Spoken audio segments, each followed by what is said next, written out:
All right. Listen, we are having a follow up with what happened with the White House and their little signal. I think it's called Signal Gate now. Isn't that charming? Signal Gate. And what this administration is going to do to respond to how an editor from the Atlantic was included into such an exclusive uh, group chat.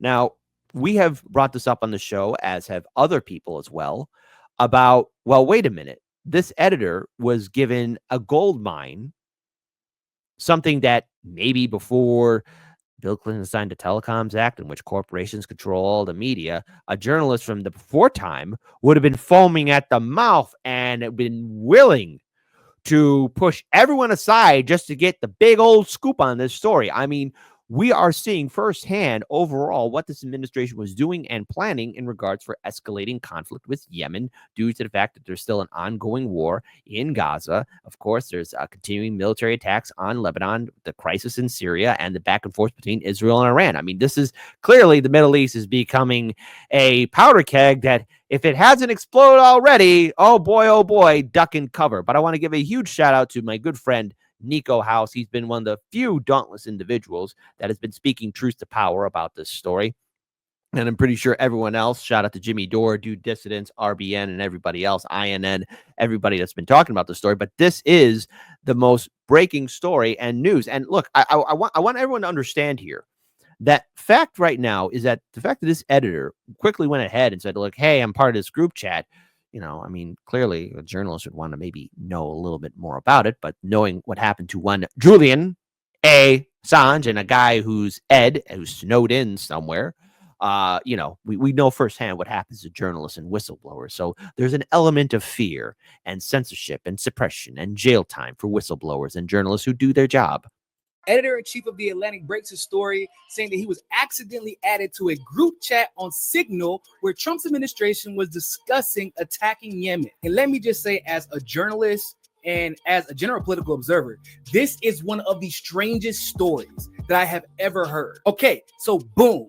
Goldberg looks at his notifications and realizes he's in the middle of a group chat of the most important members of Trump's cabinet regarding national security decisions. Because it turns out, in all of his wisdom and technological competence, Mike Waltz accidentally added him thinking that he was somebody else. Now, Goldberg, as a journalist, is in the middle of a group chat where they're discussing attacking Yemen hours before it happens. And as a journalist, any real journalist, bro, you're foaming at the mouth to report this news. I mean, they weren't just discussing Yemen. There was actually an ongoing debate where J.D. Vance was challenging the idea that attacking Yemen was actually in the best interest of the United States, or was it in the best interest of other people who had nothing to do with the United States and had nothing to contribute if we did successfully attack Yemen? Yeah, in other words, J.D. Vance was effectively saying,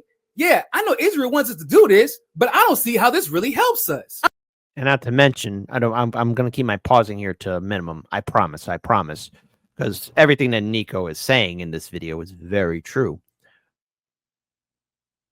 How does it benefit us to escalate conflict in Yemen, Syria, Lebanon, and in turn, possibly with Iran? Ever since 2001, we have been involved in the Middle East, and every single time, all what it's done is led to more suffering, more pain, and more treasury being wasted on these pointless, needless wars. And as Trump admitted, because here's the thing, I'll give Trump, hey, he told the truth. His first term, when asked, why are we in Syria? He didn't say because of freedom. He didn't say of liberation or democracy or rebuilding a country. He said we're there for the oil. That's the secret sauce. The Texas tea, that's it. That's it right there. We're there for the oil. We're there for the resources. It's all about the money, baby. But how is this helping us? All what this is doing is laying the foundations for something far more devastating. And there's a chance for us to turn this all around. Maybe, possibly. I still hold on to that audacity of hope. I mean, and the fact that J.D. Vance had to have that conversation in the group chat because he probably was scared to have it privately is news in and of itself. But no, Goldberg finding out the news that the United States was going to attack Yemen, and that there was a whole debate about it, on March 15th, hours before the attack took place, decided to wait until March 24th to break the news, and only really wanted to do so to say that there's a massive security breach and they're texting in a signal app that you can download on your phone. That's the real story. And you have people like Ian Bremmer saying that you got to give props to Goldberg for his high standards of professional journalism, because he immediately left and informed a relevant senior official and made the public aware without disclosing intelligence that could damage the United States. See, we got two different definitions of a professional journalist, because a real professional journalist in a situation like that is just going to sit back, be quiet, be a fly on the wall, and report everything that happens in that group chat. That's all you got to do, baby. Just be quiet. Just be silent. Hush. Don't say anything else. We don't do anything else. Just keep quiet. That's all you got to do. Be like, oh, okay. Oh, okay. But then again, you know, perhaps maybe if a keen-eyed eagle looked at the group chat and said, oh, hey, hi, who is this person? I mean, then again, you know, I mean, this is where you kind of have to, you know, maybe he didn't want to lawyer up. Maybe he knew the Atlantic wouldn't have his back. I mean, there's a lot of possibilities here. But remember, you know, during the Biden-Harris administration, when we covered whistleblowers, you know, there was a whole idea, but there was the, you know, concept, the fact that was brought up that the media would not protect whistleblowers, people who would speak out. You know, I mean, if you're going to be a whistleblower, you're going to be put on that chopping block. That's what happens. We've seen it before. And I think we live in an environment of such fear and panic that nobody wants to do their job anymore. And the institutions that are supposed to give us the truth, well, they're not there to tell you the truth. They're there to tell you to follow the orders, eat the bugs. Anonymously from whatever publication they can. But instead, the man goes and dry snitches on himself to the Trump administration. And do you know how he gets rewarded for being a good little imperialist Zionist lapdog? The Trump administration basically comes out in full force and attacks him. When Trump gets asked about the leaks during a press conference, he's like, I don't know anything about it. Not a big fan of the Atlantic. Heard it's a magazine that's going out of business. Hold on. What did you say? There's a good chance that the Atlantic will not be going out of business because, you know, there's going to be a lot of latte drinking liberals who'll be automatically subscribing to it. And maybe that was the other thing. He was like, oh, if I go before, if I do this story now, we might get a boost in subscribers. Because what's it all about, baby? It's all about the money. And I'm willing to bet that this dude, this editor from the Atlantic, he's going to write a book. He's going to write a book. Here's my story. I was in a group chat and I got scared. It's like he went to the strip club and he wasn't prepared to see all the beautiful ladies dancing around the pole and ran away. Just immediately insults the dude and insults the Atlantic magazine. Your reaction to the story in the Atlantic that said that some of your top cabinet officials and aides had been discussing very sensitive material through Signal and included an Atlantic reporter for that. What is your response to that? I don't know anything about it. I'm not a big fan of the Atlantic. To me, it's a magazine that's going out of business. I think it's not much of a magazine, but I know nothing about it. You're saying that they had what? They were using Signal to coordinate on sensitive materials and Having to do with what? Having to do with what? What were they talking about? With the Houthis. The Houthis, you mean the attack on the Houthis? Right. Well, it couldn't have been very effective because the attack was very effective. I can tell you that. I don't know anything about it. You're telling me about it for the first time. Pete Hegseth said that Goldberg has mischaracterized the situation and that nobody was texting war plans, despite the fact that we all saw the text of the war plan. Those details shared on Signal, and how did you learn that a journalist was privy to the targets, the types of weapons used? I've heard I was characterized. Nobody was texting war plans, and that's all I have to say about that. Thank you. Now, as a journalist who have I mean, come on.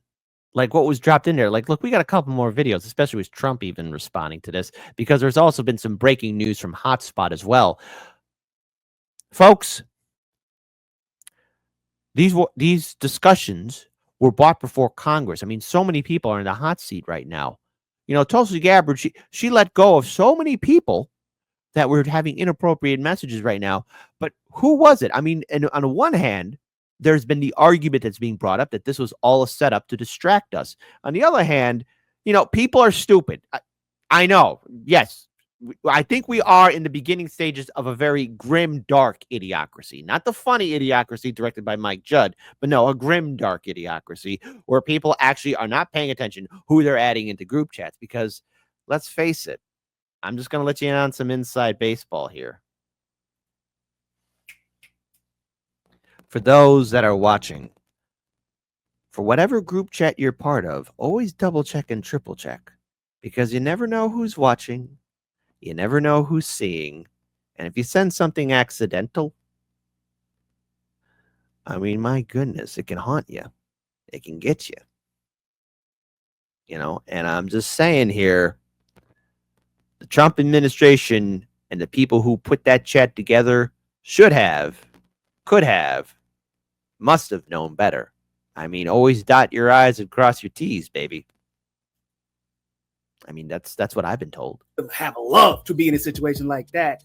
I was curious as to why Goldberg would be so adamant about not reporting this information until weeks after it actually mattered. Yeah, so it turns out that Goldberg at one point actually left an Ivy League university to go be part of the IDF and be a prison guard, where he admitted in his memoirs that he helped cover up serious prisoner abuse. As another revealing testament to his journalistic credibility, he allowed, as editor-in-chief, the publication of an article called The Great Fake Child Sex Trafficking Epidemic in 2021.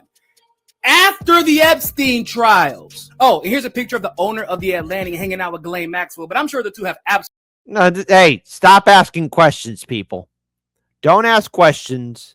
Follow the orders.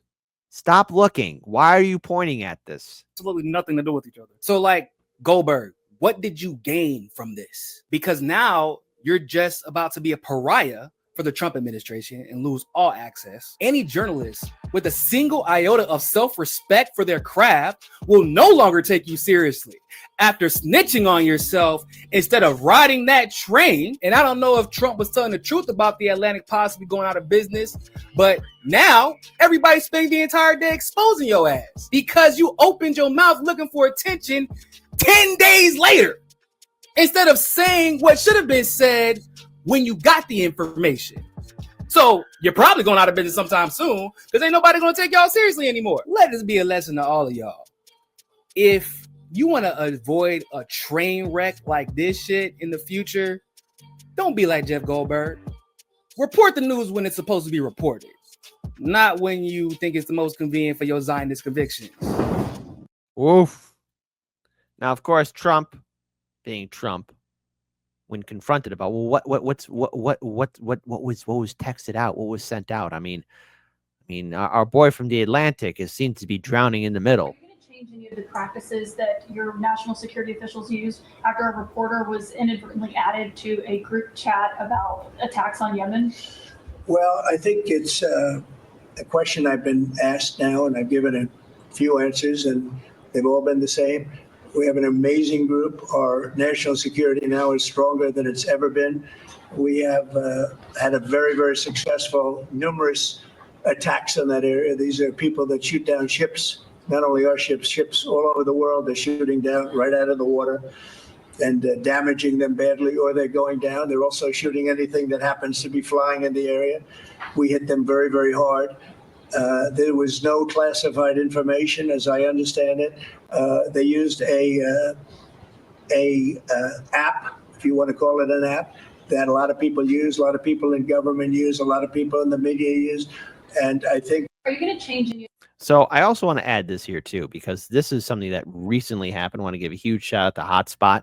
So please, everyone, be sure to follow Hotspot. But this is called Oh, 19 members. 19 members were part of it. The Houthi PC small group, because this is more stuff that was just leaked, because the Atlantic decides to publish more from Signalgate.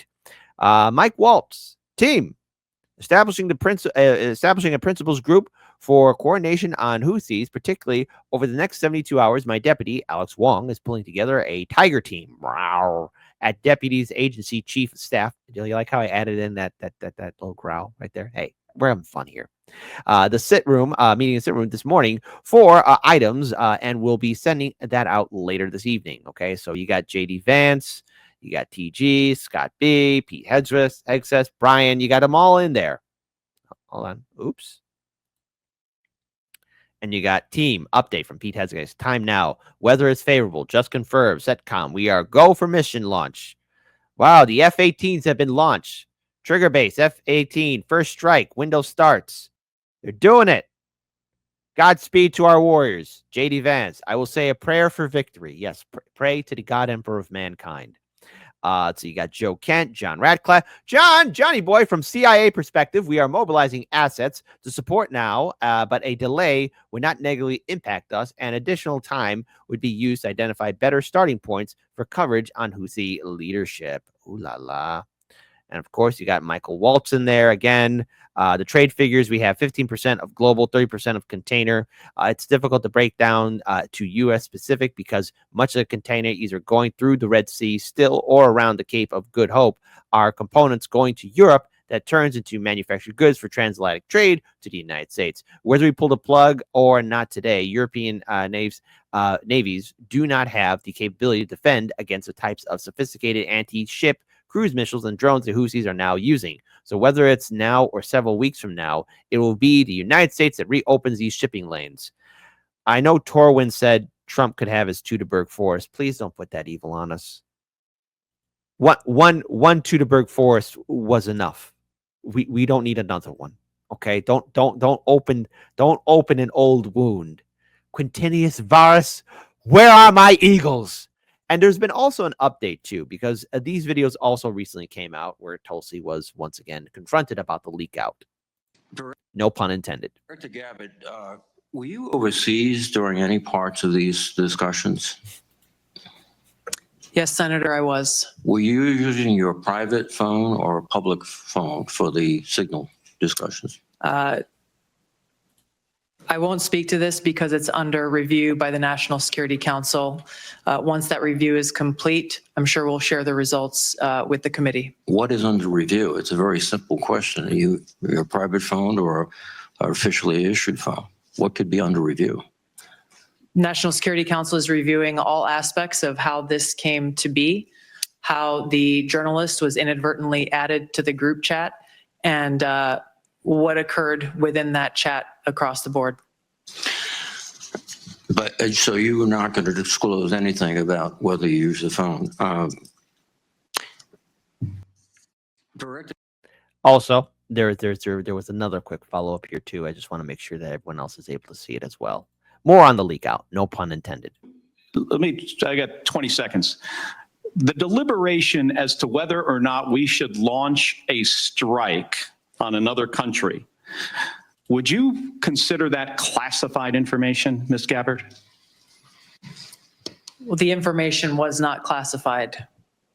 I'm not talking about this. I'm just talking about deliberation from principals as to whether or not we should launch a strike on another country.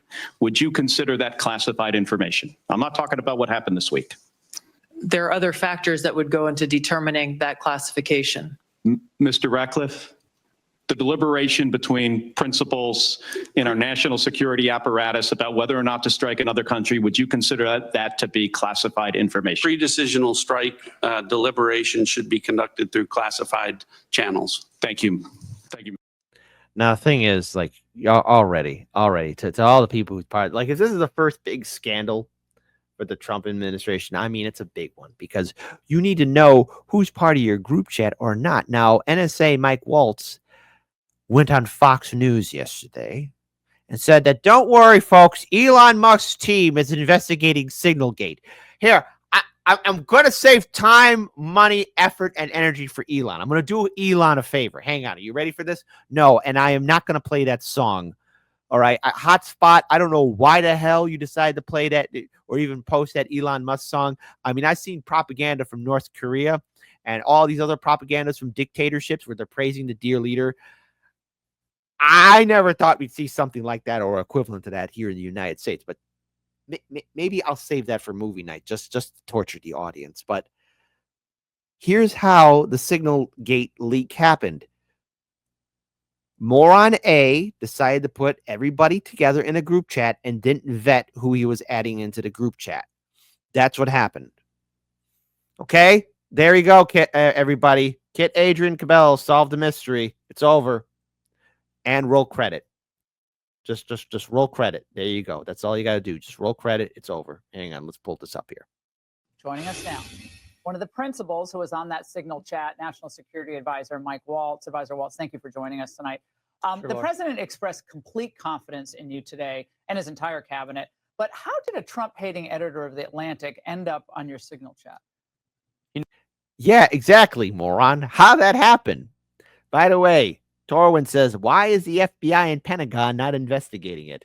That is, my friend, a very, very, very, very, hold on, very good question. No, Laura, I'm not a conspiracy theorist, but of all the people out there, somehow this guy who has lied about the president, who has lied to Gold Star families, lied to their attorneys, and gone to Russia hoax, gone to just all kinds of links to lie and smear the president of the United States. And he's the one that somehow gets on somebody's contact and then gets. It's either by accident or on purpose. How did it happen? Because, you know, just like the song, how did I get here? How did he get there? And it almost seems like there's so many lies being compounded and added together. And what has the great saint, the great visionary, the great prophet of 2024, Cat Williams, once said? All lies will be exposed. As they should be. And after all, if you're an intelligent person, be prepared to eviscerate. If anyone dares try to test my mental competence, I will eviscerate every single person with my intelligence right now. Oh, I'm having too much fun here. Too much fun. Sucked into this group. Is someone in your intel? Is someone in your intel team trying to cause trouble here? Because that's the scuttlebutt out there. Look, that we have people. We have people. No, look, this is a great group. The president has a great team. This is not first. No, your team. I'm not talking about the other principals. No. These were principals and a couple of staff that were coordinating, as you saw, having a policy discussion. As we. I want to read all the chats because honestly, live stream chat, you're so freaking brutal. Prim54 says you're either lying or you're stupid. Megatron after Starscream betrayed him yet again. Starscream! And Torwin says, do they not realize that by saying this and it only makes them look more incompetent? Why did you idiots include him in the chat if he is what you are saying? For those who've watched Succession in season 2, there's gonna have to be a blood sacrifice. For those who know, you know. But man, oh man, somebody's head has got to roll because this is beyond stupid. We went forward, and then just in the days before, what was an incredible strike. Not only did we take out people that the Biden team never could, that we took out headquarters, missile caches, and actually one of the leaders of the Houthi organization. We've since taken out several since. And, you know, that's what they don't want to talk about. They don't want to talk about the success here. They don't want to talk about the hostages getting released. They don't want to talk about the Black Sea ceasefire that we just put in place today as the president ends the largest land war in Europe, or the border, or the fact that Panama just kicked China out of the canal, and success after success after success. So they want to focus on this. It's embarrassing, yes. We're going to get to the bottom of it. I just talked to Elon on the way here. We've got the best technical minds looking at how this happened. But I'm going to give them a hint. It isn't that he hacked in there. I'm willing to bet two things happened. It's either one, incompetence, or two, he was added in there just because somebody didn't like what's going on. I mean, is the Trump ship all nice and tight? I mean, these are questions that a lot of people have to ask. And I don't care where you stand politically, because those are two things that got to be brought up. And then again, the actions of the Atlantic editor too, because you would want to be a fly in the wall and be as quiet as possible. Like, okay. But hey, since we live in a world of fear, he wanted to just say, hey guys, you added me in this group chat. But nonetheless, he's part of the group chat, and you don't get added into the group chat unless somebody adds you in there, be it by accident or on purpose. So you don't need to do a whole big investigation. It's more of who set it up, who was dumb enough to not notice. I mean, these are things you got to know, baby. I can tell you for 100%, I don't know this guy. I know him by his horrible reputation, and he really is the bottom scum of journalists. And I know him in the sense that he hates the president, but I don't text him. He wasn't on my phone, and we're going to figure out how this happened. So you don't know. Boy, you are cheaping a lot, baby bird. Baby bird. Baby bird, you're cheaping. Cheap. Man, you're talking a lot. I don't know. I could speculate that this boy right here, see where the arrow's circling around his head like a little fly? I think he's letting on a little bit more. He's like, oh, I hope I don't get in trouble. Hope he doesn't get in trouble. What staffer is responsible for this right now?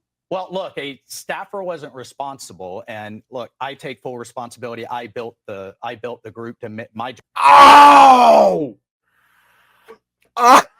you idiot!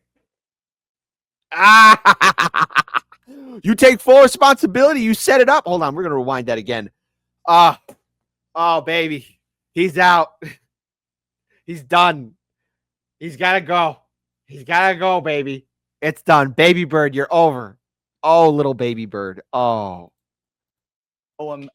In the sense that he hates the president, but I don't text him. He wasn't on my phone, and we're going to figure out how this happened. So you don't know what staffer is responsible for this right now? Well, look, a staffer wasn't responsible, and look, I take full responsibility. I built the group to my job is to make sure everything's coordinated. But how to did the number? execute. I mean, I don't mean to be pedantic here, but how did the number? Have you ever had somebody's contact that shows their name, and then you have somebody else's number there? I never make those mistakes. Right? You got somebody else's number on someone else's contact. Of course, I didn't see this loser. Oh, you idiot! It looked like someone else. Now whether. Oh, you moron! So you set it up. You did a group chat.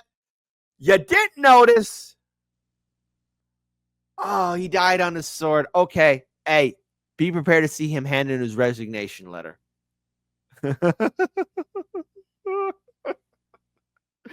Oh, hey, Elon. Hey, buddy, Elon. Call off the team. There's your guy. I'm doing you a favor, Elon. No need to investigate. Nobody needs to do any in-depth investigation. It's over. It's this guy. That's him. That's the guy. That's the guy. You know what? Hey, listen. You're going to get this. You're going to get this here, ladies and gentlemen. He's going to get this. I don't know anything about politics. I don't know anything about politics. Big brain tactic there, baby. Make those mistakes. Right? You got somebody else's number on someone else's contact. So of course I didn't see this loser in the group. It looked like someone else. Now, whether he did it deliberately or it happened in some other technical mean is something we're trying to figure out. So your staffer did not put his contact information. No, but how did it end up in your phone? That's what we're trying to figure out. Okay, but that's a. Well, how did it end up on your phone? Like, look, it's like, you meet. Hey, remember when you used to go out to the club? Remember when clubs used to be a thing? And you get that pretty lady's number. She digits can. How did the number get in your phone? It's because she gave you the digits. You called her, she called back, text, la-di-da-di-da. I mean, he had the Atlantic editor's digits, add them in there in the group chat. LOL, do you like me? I mean, how else does it get there? I mean, come on. Listen, I'm not saying I'm the world's greatest detective, but the way my audience is freaking breaking this down, all of you are detectives. All right? Like, this is why, hey, listen, when I clip this video, come on, folks. Like, this is pure gold. This is comedy.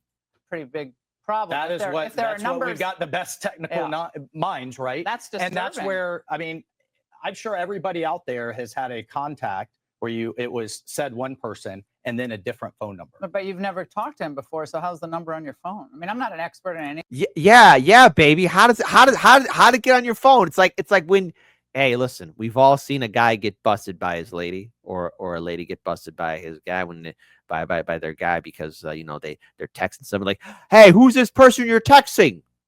Well, how did the number get in their phone? It wasn't like woogie boogie boogie magic. That's not how it works. You have to get their number, and they in turn have to respond or call or text. How'd you get it? I mean, dude, if he's either purposely sacrificing himself or this guy's a freaking moron and he realized that he screwed himself over. It's technical minds, right? That's disturbing. And that's where, I mean, I'm sure everybody out there has had a contact where it was said one person and then a different phone number. But you've never talked to him before, so how's the number on your phone? I mean, I'm not an expert in any of this, but it's just curious. How's the number on your phone? Well, if you have somebody else's contact and then then somehow it gets someone sucked sent in, you that it gets sucked in. Was there? Well, okay. No, you idiot. It was Trey. Trey did it. Yeah. Well, maybe it was Trey. No. Hey, listen. Okay, hold on. So if I'm having a text message with a person, let's say me and Daniel we're texting, and he sends me like a contact person and says, "Hey, Kit, you should interview this person." Or I have somebody online who text message or sends me an email. Okay, great.